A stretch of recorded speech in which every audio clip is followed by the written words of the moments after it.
예, 여러분 안녕하십니까. 1724일 되는 미국 대사관 시민들의 행동입니다.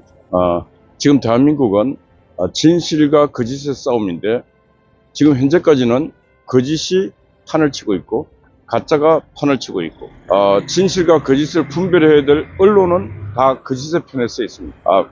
언론은 팩트 체크, 진실만을 보도해야 됩니다. 카드라 해갖고 보도해서는 안 되는 것입니다. 왜?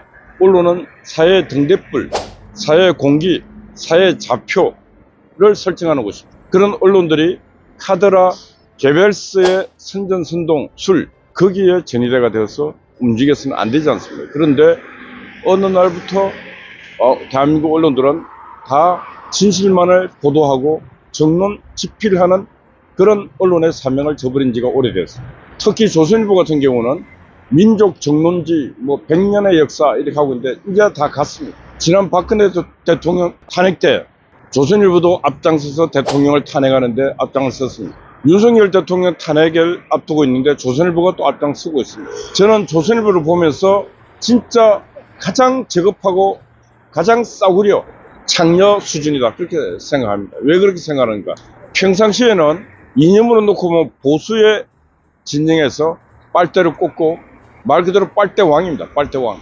빨대를 꼽아서 양분을 탁 빨아먹고 있다가 결정적인 시기에, 별난의 시기에 자기 회사의 이익이 되는가, 자기 회사 정치의 이익이 되는가에 따라서 정론 집필하지 아니하고 부하내동하고, 그걸 넘어서 선전선동하고, 그 선전선동의 앞장을 서갖고 판도를 바꿔버립니다. 진실의 판도로 돌려야 되는데 거짓의 판으로 돌려버립니다.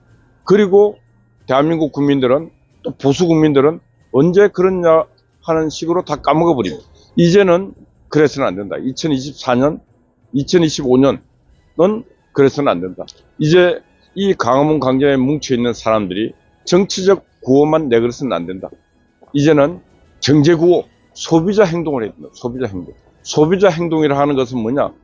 불매운동, 절독운동, 이런 것들을 해야 된다. 그래서 조선일보 절독운동을 가열차게 해서 조선일보가 한길의 수준으로 30만 부 수준으로 떨어뜨려야 됩니다. 그래야 정신을 차려서 정론 집필만이 살아남을 수 있다.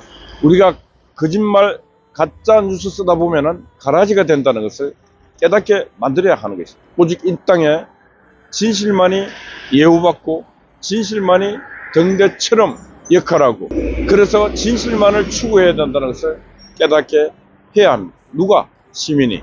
그래서 지난주 조중동 절독운동을 시작했는데 반응이 상당히 전폭적입니다. 광폭적입니다. 여러 단체들이 절독운동을 시작했습니다.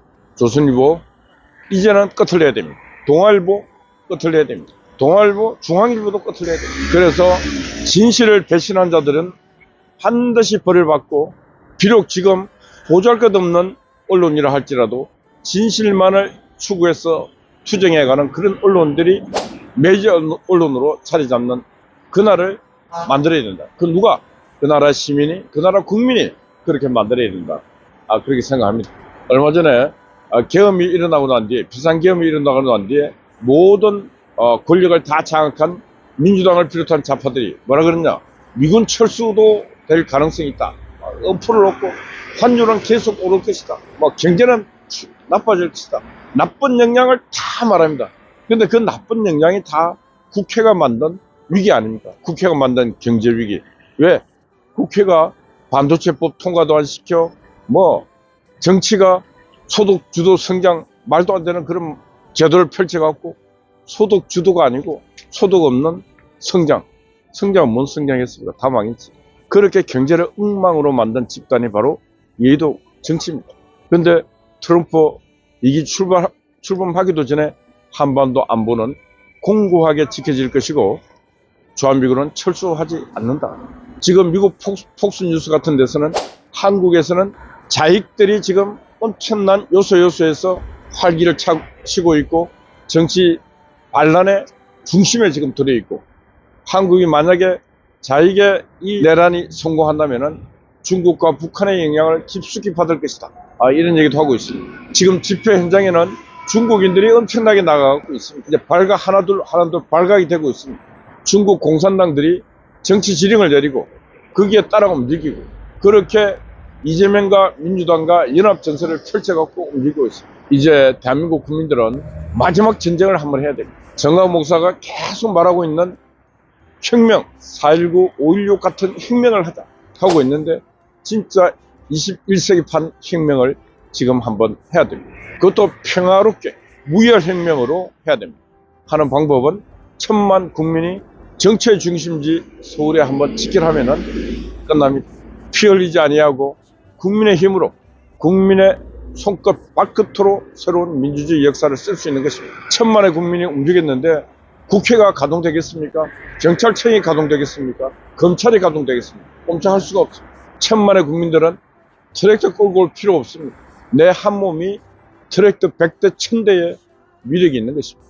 그래서 21세기판 대한민국의 시민혁명을 이제 시작해야 된다.